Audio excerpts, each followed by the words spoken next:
NTN Televisión, lo que tienes que ver.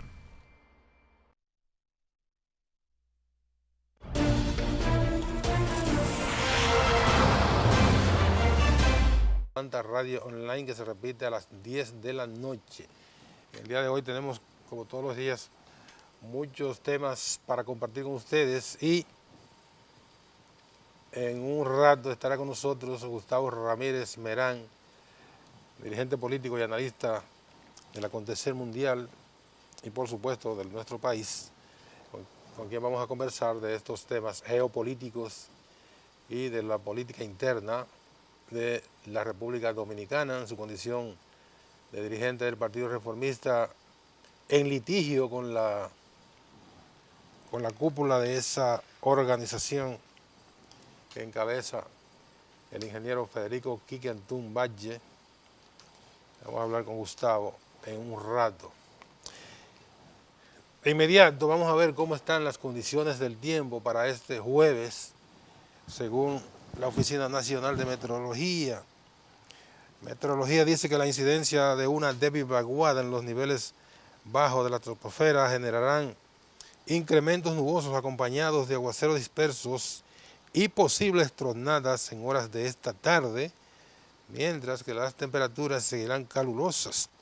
CONAMET informó que los aguaceros estarán mayormente concentrados sobre las localidades de el nordeste, el sureste, suroeste, cordillera central y la zona fronteriza. Para mañana viernes, los efectos de esta vaguada estarán incrementando la humedad e inestabilidad de nuestro territorio, dice Meteorología. Por tal razón, se presentarán nublados en la tarde y entrada la noche, acompañados de aguaceros moderados en ocasiones, tormentas eléctricas y ráfagas de viento hacia las provincias de las zonas ya mencionadas, así como la llanura costera del Caribe, la zona fronteriza y la cordillera central. Ese es el informe de meteorología para el día de hoy. Así que vamos a ver entonces qué nos presentan ya en términos prácticos ese informe de meteorología. Vamos a ver rapidito una información originada en Venezuela. En el día de ayer tarde, las autoridades de seguridad de Venezuela detuvieron al vicepresidente de la Asamblea Nacional en desacato, como lo llama el gobierno venezolano, se llama Edgar Zambrano. Fue detenido poco después de que el Tribunal Supremo de Justicia acogiera un pedido de la Asamblea Nacional Constituyente para que le fuera levantada la inmunidad parlamentaria y se comenzara el proceso para ser enjuiciado por haber participado en el intento de golpe de Estado llevado a cabo el pasado 30 de abril contra el gobierno del presidente Nicolás Maduro. Recordamos que ese intento de golpe de Estado fue difundido por todos los medios nacionales e internacionales, las redes sociales, presentado como una hazaña de un grupo opositor, y de inmediato recibió el apoyo, de manera insólita, como lo hemos dicho en otras ocasiones, apoyo de gobiernos que se prestan a incentivar, a incitar a un golpe de Estado que de seguro va a generar o generaría un enfrentamiento bélico en Venezuela. Entonces, en función de ese levantamiento de la inmunidad parlamentaria, el señor Zambrano fue detenido en el día de ayer. Hay 7 diputados imputados. Todavía no se ha imputado al autoproclamado, que también va a ser imputado, porque fue quien encabezó el intento del golpe de Estado. Y un intento de golpe de Estado en cualquier lugar del mundo, los Estados Unidos, que se precian de, bueno, que está a la cabeza de todas las instituciones en Venezuela, en Cuba, en cualquier país del mundo. Un intento de golpe de Estado es un hecho delictivo de gran magnitud. Y de seguro que si un grupo se levanta ahora mismo e intenta derrocar al presidente Danilo Medina, ese grupo va a ser aplastado con todas las de la ley y los que quedan van a ser reducidos a la justicia y procesados por levantamiento, por incitar a la violencia, por todo lo que implica un golpe de Estado o un intento de golpe de Estado, que es un acto delictivo.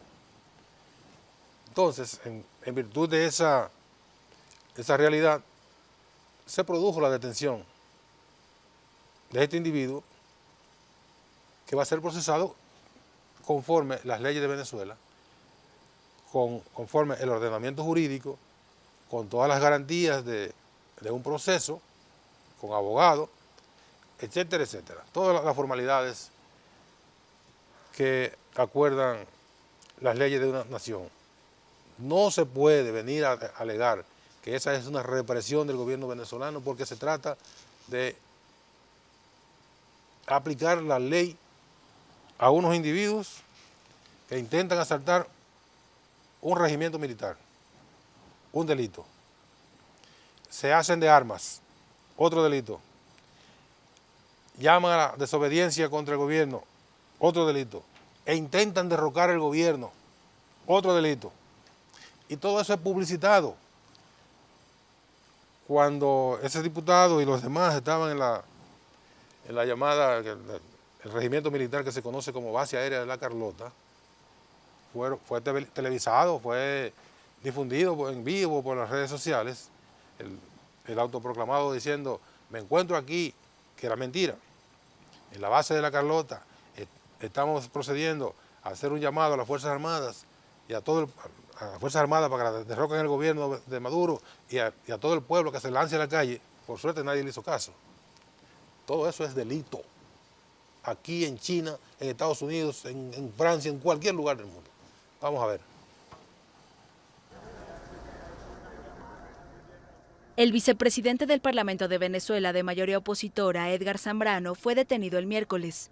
Es acusado de participar en un fallido alzamiento militar contra el presidente Nicolás Maduro, un caso por el que son procesados otros 9 legisladores de la oposición. El líder opositor, Juan Guaidó, reconocido como presidente interino de Venezuela por unos 50 países y quien estuvo al frente de la sublevación militar el 30 de abril, denunció en Twitter como secuestro el arresto de Zambrano y dijo que intentan desintegrar al poder, que afirma representa a todos los venezolanos, y sentenció que no lo van a lograr.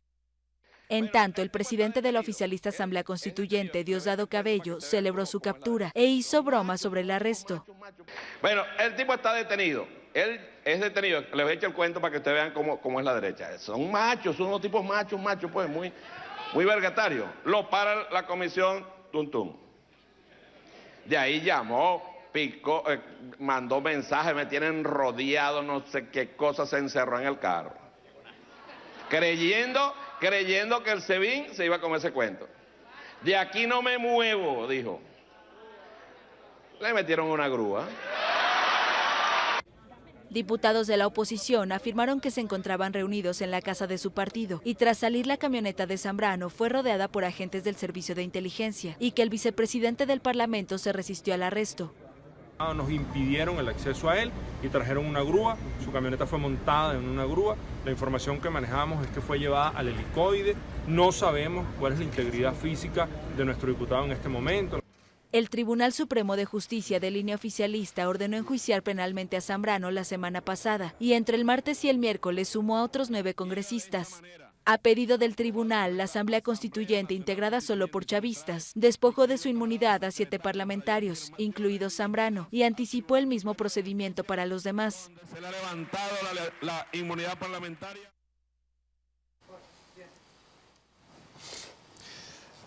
Bueno, esa es parte de la historia de lo que está ocurriendo en el día de hoy en Venezuela. La verdad que no hay ninguna duda. Hay un conflicto de gran envergadura en ese país. El gobierno que preside, el único gobierno que es el operativo en Venezuela, lo demás es una ficción, no puede dejarse doblegar por estos individuos que pretenden llegar al gobierno sin que nadie los haya elegido como tal. Quieren alcanzar la presidencia de Venezuela y hacerse con todo lo que implica después de tener la presidencia. Bueno, que vayan a unas elecciones. Tienen varios procesos que no participan. Participaron en las municipales anteriores y ganaron muchas alcaldías. Habían participado anteriormente en las regionales y ganaron varios gobernadores, porque los gobiernos solo se constituyen mediante el voto popular. Todo lo demás se llama sedición, y la sedición está castigada en las legislaciones de todos los países de la tierra, y Venezuela es uno de ellos. No importa lo que griten de que esa es una represión, no. Ningún gobierno está obligado a dejarse tumbar. Todo gobierno que enfrenta un asedio constante, sistemático y de gran envergadura, como lo que ocurre en Venezuela, está obligado a usar los mecanismos de que disponga para evitar ser desplazado de esa forma. Lo que Estados Unidos y los demás países están haciendo con Venezuela es un acto criminal. Por ejemplo, en el día de ayer, esta Asamblea Nacional también aprobó comenzar a pagarle a los acreedores de Citgo, que es la refinadora de petróleo, la refinería de petróleo y venta de combustibles que tiene Venezuela, el Estado venezolano en los Estados Unidos, comenzar a pagarles a esos acreedores utilizando ¿qué? El dinero congelado y estafado, robado a Venezuela mediante las llamadas sanciones que está aplicando Estados Unidos. Entonces, la Asamblea le ordena a Citgo, que está incautada, porque está bloqueada, embargada, le ordena a Citgo que comience a pagarle a los acreedores. ¿Cómo le va a pagar Citgo a los acreedores? Si el dinero tiene que ser autorizado por el gobierno venezolano. Bueno, por la vía que va a tener más expedita el gobierno de los Estados Unidos, el Departamento del Tesoro de los Estados Unidos, será liberar esos fondos, y en vez de liberarlos para comprar medicinas, alimentos, maquinarias para Venezuela, los va a liberar para pagarle a los acreedores. ¿Y cuáles son los acreedores? Norteamericanos. Una vagabundización, si se puede llamar de esa manera, de las acciones de Estado. Eso es lo que se llama hacer una piñata con recursos de un país que está sometido a crueles medidas coercitivas para que no pueda hacer uso de sus recursos. Vamos a la pausa y venimos de inmediato con Gustavo Ramírez Merán.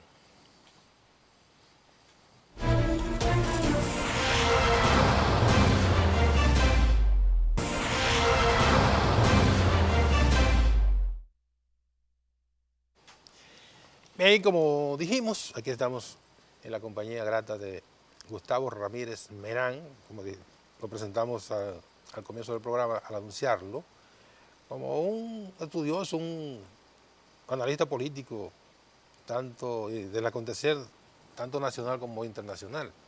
Buen día, Gustavo. Buenos días, Nelson. Buenos días a todos los que tienen el honor o nos conceden el honor de su teleaudiencia y a los cibernautas, porque ahora hay que dedicarle mucho espacio a la gente que maneja, que le da mucho seguimiento a las redes sociales y que trabaja con las redes sociales. Así es. Si uno se queda análogo, pues entonces el proceso se te lleva. No existe. Y me he dado cuenta como que hay que ponerse en eso, Sí. al tono con los nuevos tiempos.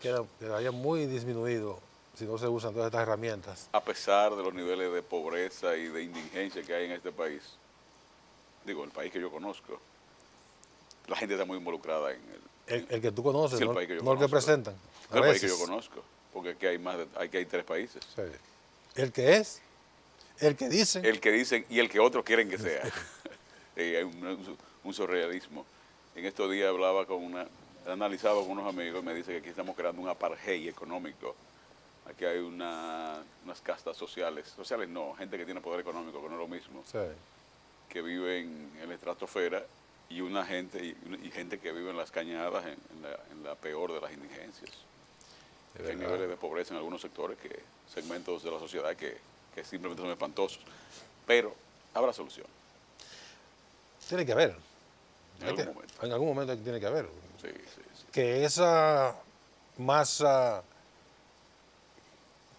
casi, como tú señalas, invisible por lo menos, Son que invisibles. no aguante al momento que se produzca esa solución, es otra cosa, pero a alguien le llegará. Alguien le llegará. Aquí hay lugares todavía donde la gente no vive en situaciones muy precarias. Muy precarias. Una vez tuve el gusto de bajar a unos llaman, que son los 300 y pico de escalones que hay en la Gualey, esa zona por ahí del río. Y hay gente que ha vivido, que nació, creció y ha muerto ahí sin conocer la avenida Duarte, que tienen, es un submundo. Un No, submundo. relaje. Sí, sí, sí. Porque mira, de las cosas buenas que uno tiene que oír, son los científicos los que pontifican en algunos medios de comunicación. En todos los medios de comunicación aparecen gente que te pontifica de todo, pero que no conocen nada.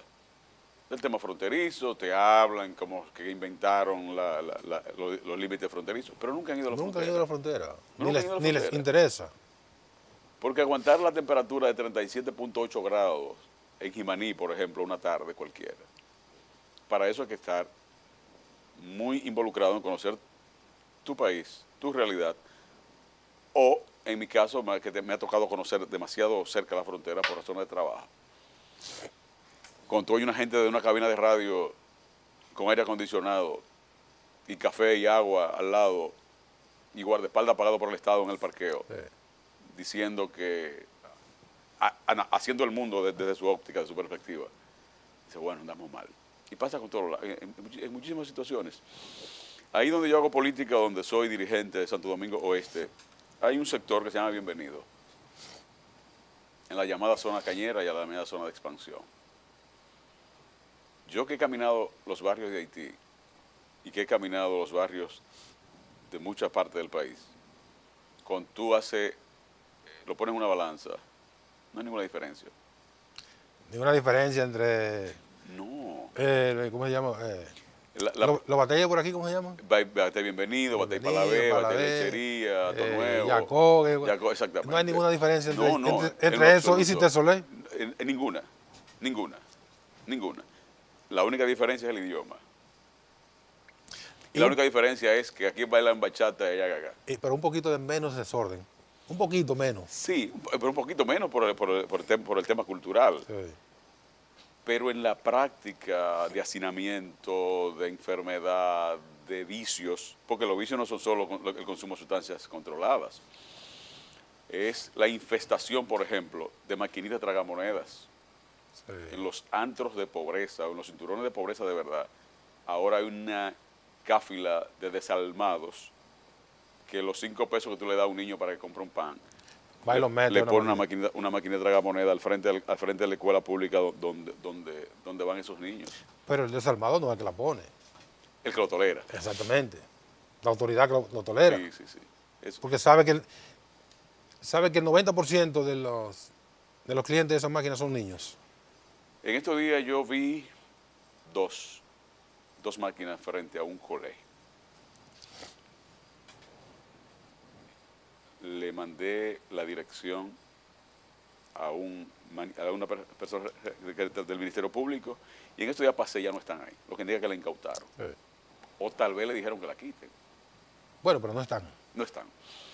Pero un problema son de los grandes problemas que tenemos aquí, que no se ven. Pero eso es lo que va fomentando la descomposición social o robusteciendo la descomposición social que se percibe. Sí. Pero aquí tenemos, como te digo, 3 sociedades, 3 países. El país de los medios de comunicación, de muchos medios de comunicación, y el país que no tiene carretera, caminos vecinales. Es muchísimo. Que no tiene energía eléctrica aún. Que hay lugares donde hay energía eléctrica. A pesar de todos los esfuerzos de la UERS y todas las cosas. Pero hay todavía muchos lugares que no tienen energía eléctrica. Hay muchas cosas. Porque, ¿qué ocurre? Se concentran las obras, las acciones, en los centros de opinión pública. Donde hay opinión pública, lo visible. Donde hay opinión pública, ahí me dejo ver.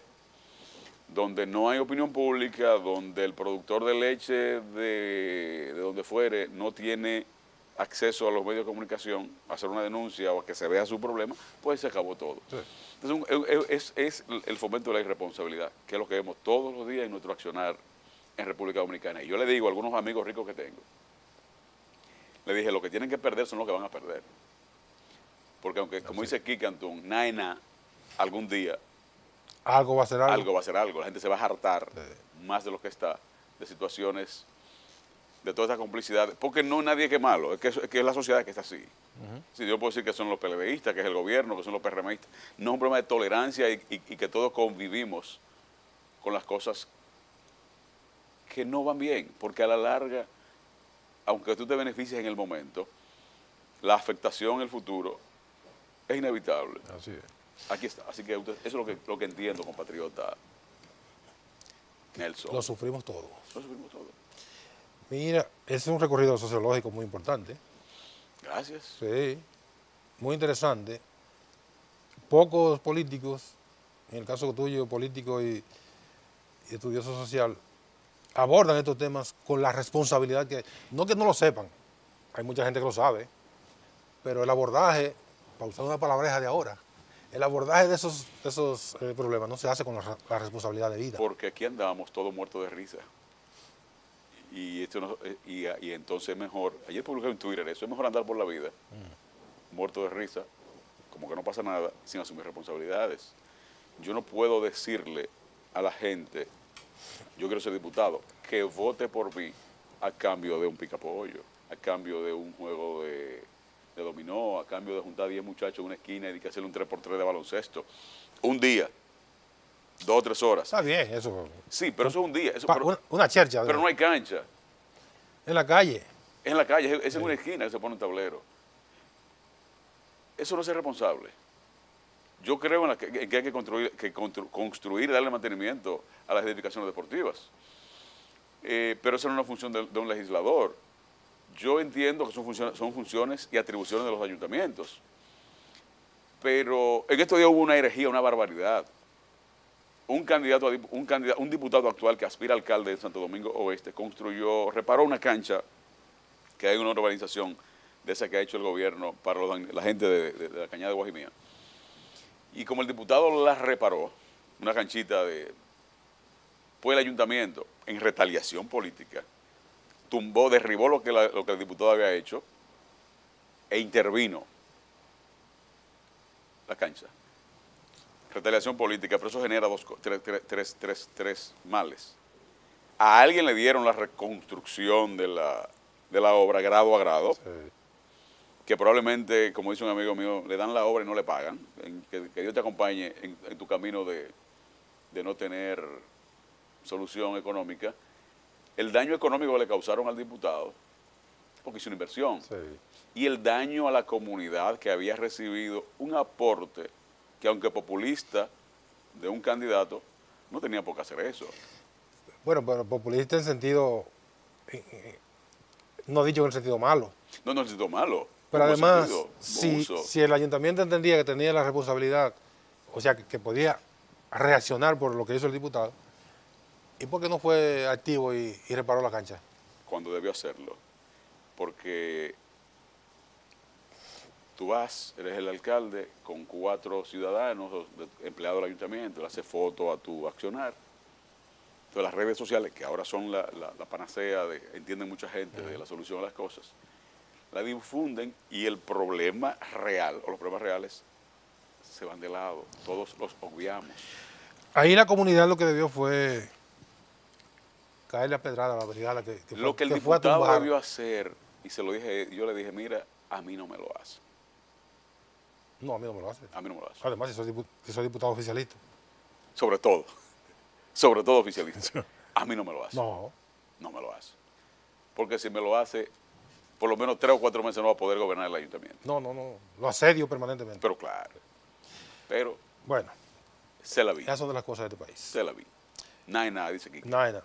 Ayer, el Tribunal Constitucional sorprendió a la comunidad política, bueno, a todo el país, con una disposición al acoger uno de los tantos recursos. Tiene como 1000 recursos ahí. Hay varios. Hay muchos. Acogió uno que era directamente contra las cúpulas de los partidos. Entonces, en el día de hoy hay todo un panorama confuso en las organizaciones políticas, fundamentalmente el PLD, que es el único que se ha acogido a las primarias abiertas. Porque no solo elimina las primarias abiertas. No, elimina el artículo que ordena, El párrafo tercero del artículo 45. que mencionó todas las nomenclaturas de dirección que tienen los partidos políticos. Insólito en una ley. ¿Por qué? Porque el Partido Reformista tiene un directorio presidencial, una comisión política y una comisión ejecutiva. Y una asamblea nacional. El máximo organismo del Partido Reformista en este caso es la Asamblea Nacional. El directorio presidencial se reúnen Periódicamente. 30, 40 personas. Toma una decisión, esa decisión viene a la comisión política y después viene a la comisión ejecutiva.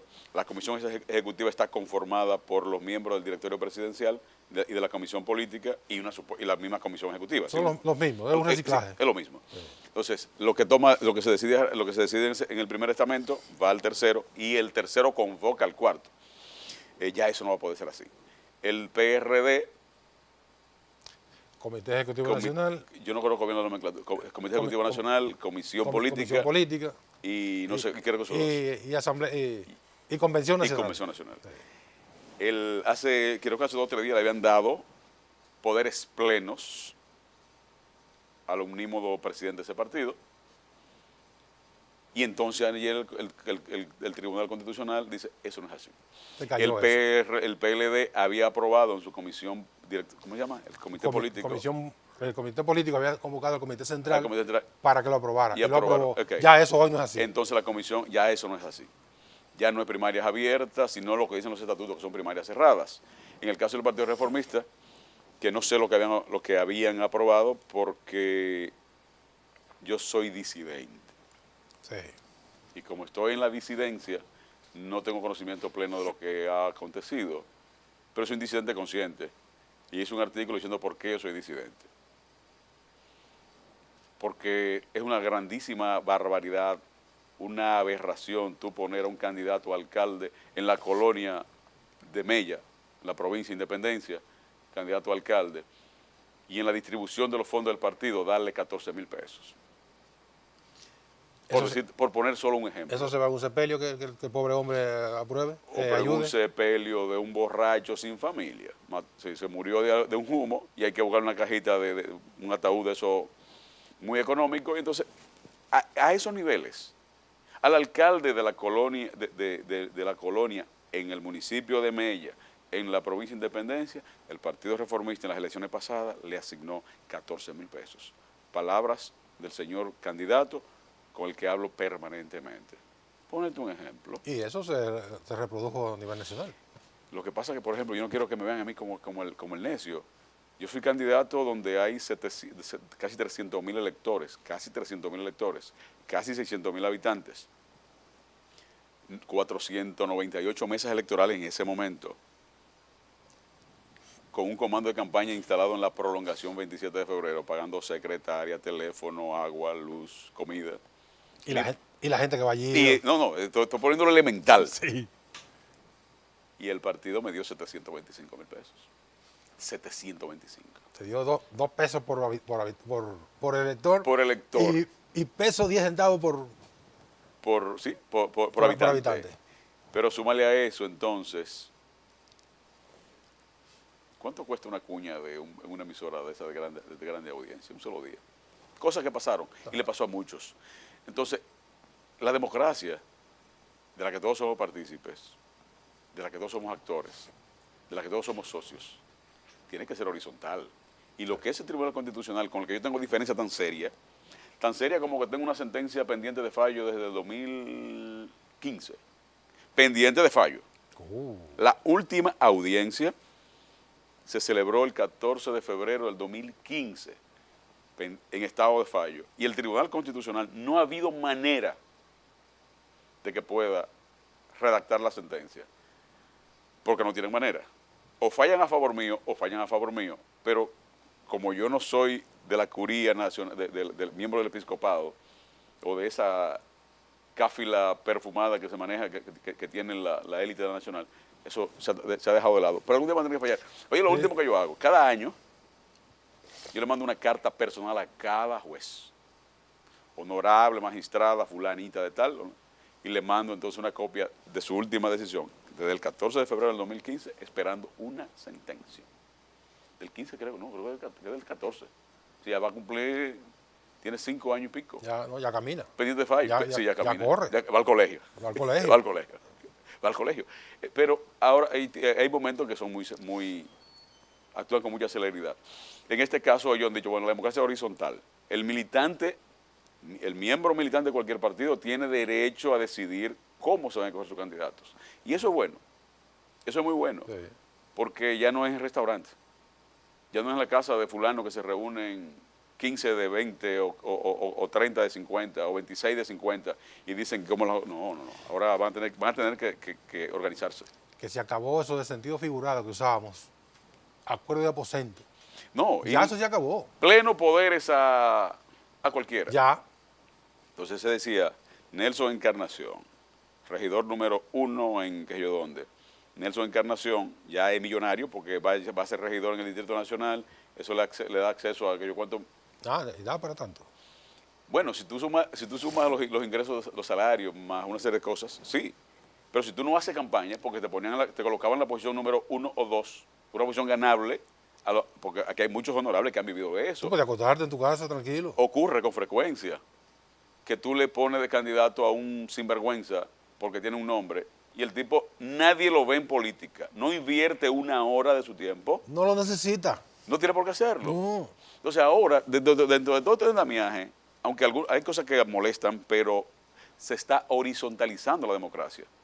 Si queremos democracia, hay que construirla, y se está construyendo. Yo creo que ahora estamos en el camino real de construir una democracia. Diputado por arrastre, la esposa de fulano, o el marido de fulana, o el hijo de fulanito. Ajá. Ahora, si no te marcan la cara, si no votan por ti, tú no vas a ser diputado. No vas a ser diputado, no importa que invierta los millones que invierta. Precisamente. Y eso es bueno. Eso es bueno. Ser senador o senadora de una provincia sin haber nunca pasado por una calle de esos municipios, de sus circunscripciones, porque yo soy... No. Senador porque los diputados que se fajaron abajo y me llevaron a mí muy tranquilo. Pero es muy fácil tener a Elías Cerrulle, pongo ese de ejemplo, que te busque 25,000 votos y gastarse no sé cuántos millones de su fortuna o como lo consiga. O tener a cualquiera, te cito ese, y tú desde una torre de esta nueva que hay aquí. Senador. O que la gente vote por el partido sin marcar tu cara y esos votos son tuyos. Es un abuso. Eso está bien lo que ha pasado. Yo me alegro bastante. Pero es que tiene que ser así. Entonces, por ejemplo, la provincia más pequeña. Vamos a la pausa y de eso ahí. Okay. La provincia más pequeña. Vamos a la pausa y venimos a seguir conversando en la recta final con Gustavo Ramírez y Merán. Eso es un matero al cubo. De pura cepa. Venimos ahora.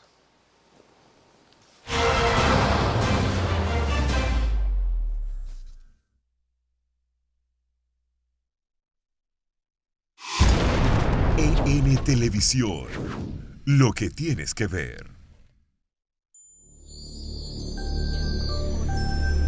NTN Televisión, lo que tienes que ver.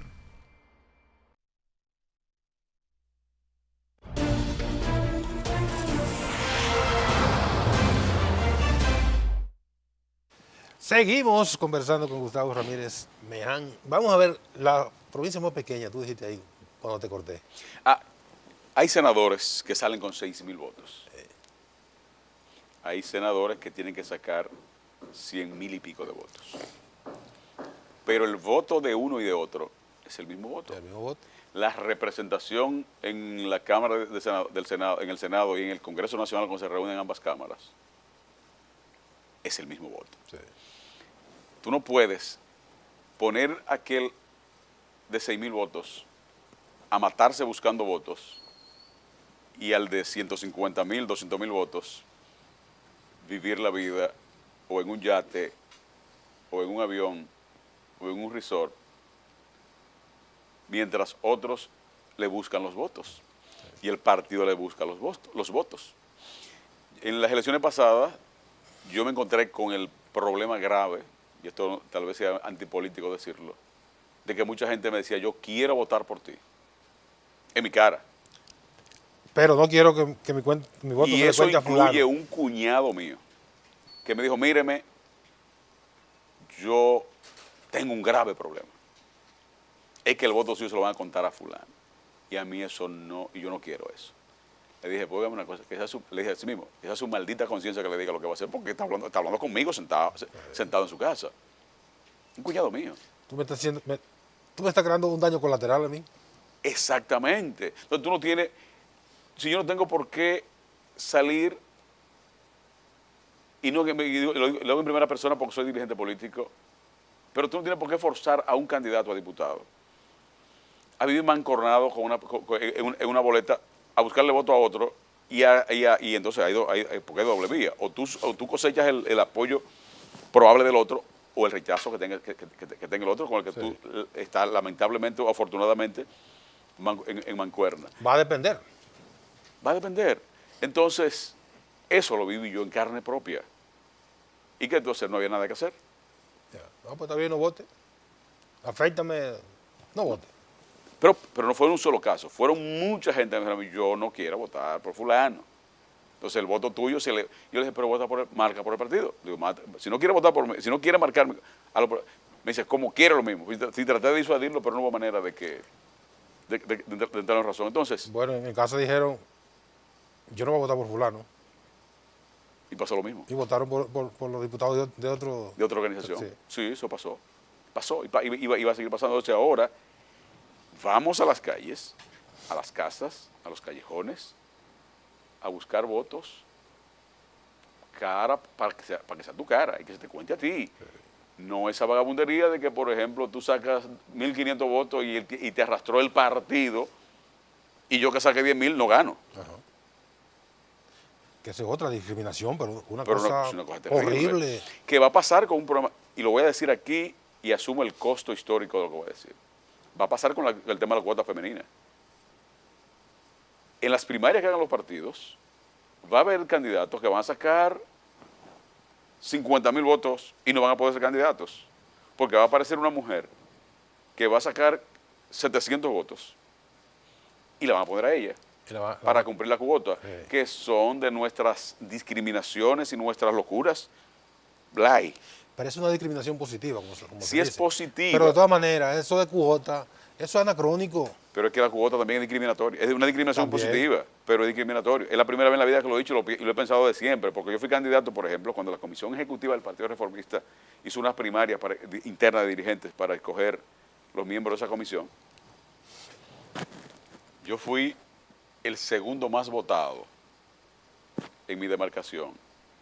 Y entonces sobre mí querían colocar la cuota de la juventud y la cuota de la mujer. Y eso yo lo llevé al Tribunal Contencioso, ¿al superior? No fue aquí, aún estaba vigente la Cámara Contenciosa de la Junta. Okay. Tuve que pelear y conseguir 11 sentencias, 11 resoluciones, decisiones de la Junta, para yo llegar a la Comisión Ejecutiva, porque yo saqué el triple o cuádruple de los votos que sacó al que querían meter en la cuota de la juventud en mi espacio. Oye, eso. porque no era posible. Entonces ahora, ese es otro problema con el que se van a encontrar más adelante los partidos con las primarias. Porque la ley, la Constitución dice que el voto es directo y personal. Sí. Entonces, si tú sacas 100 votos más que yo o uno más que yo, no es verdad que debo ser yo. No. ¿Y para qué sirve el concepto de mayoría?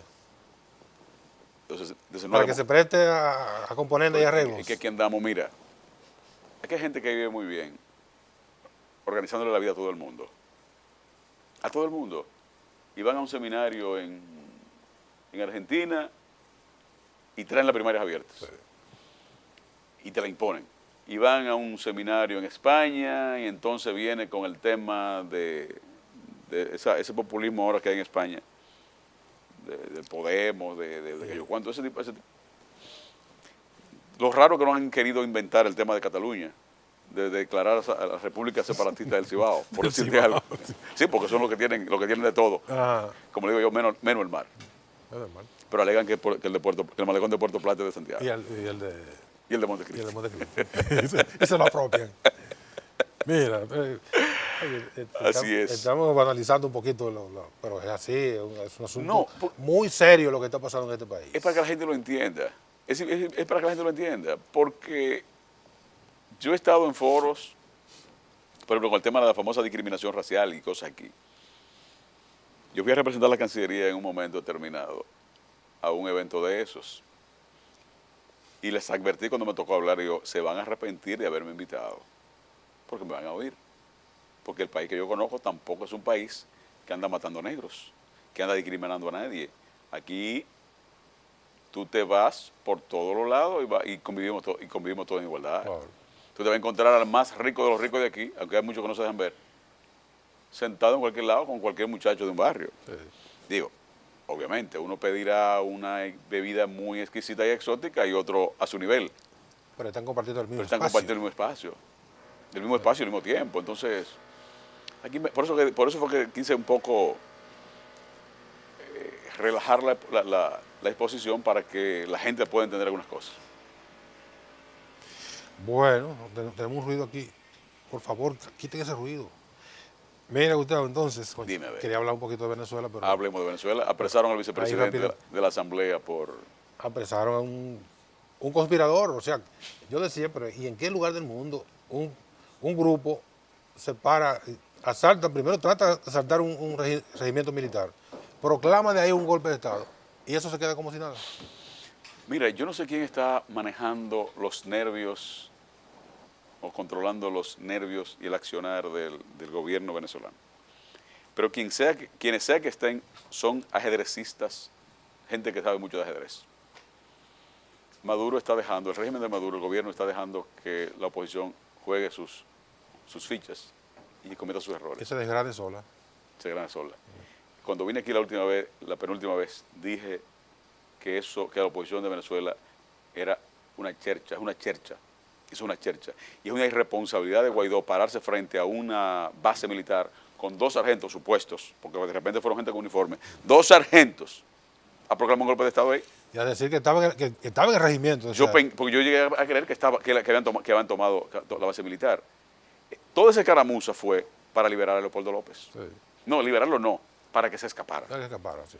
Para que se escapara, que ahora va a generar que esa escapatoria va a llevar a la cárcel. No tiene efecto, porque además Efecto dominó. se va a tener que quedar en la Embajada de porque ya- Venezuela.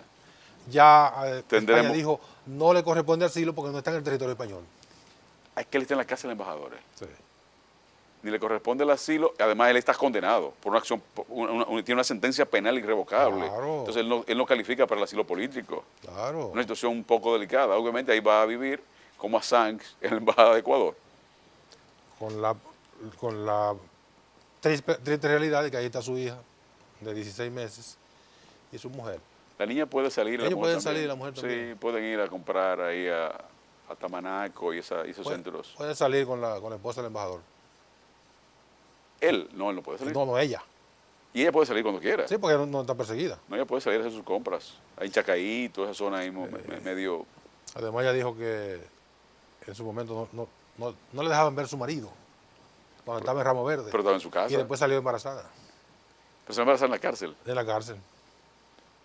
Ah, pues mira, ese Oh, dato no lo conocía. Una cosa a la otra, ¿verdad? Bueno, tal vez tenía como ahora hay esos bancos de semen que tal vez lo tenía guardado en un lado. In vitro. In vitro. Gracias, Gustavo. Gracias a ti, hermano.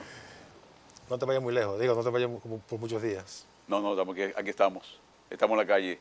He vuelto, como decía. No puedo decir quién lo dijo. No, ten cuidado. No lo dañes al final. No. Gracias, Gustavo. De nuevo a ustedes, gracias por su atención este día. Mañana, Dios mediante, a las 11 de la mañana, otra entrega de Geopolítica. Sigan con EN Meridiano.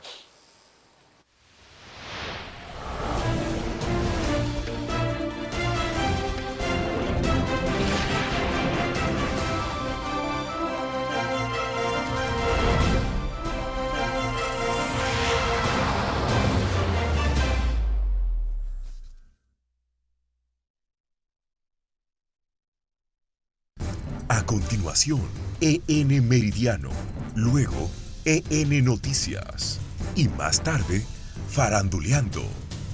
Solo por EN Televisión, lo que tienes que ver.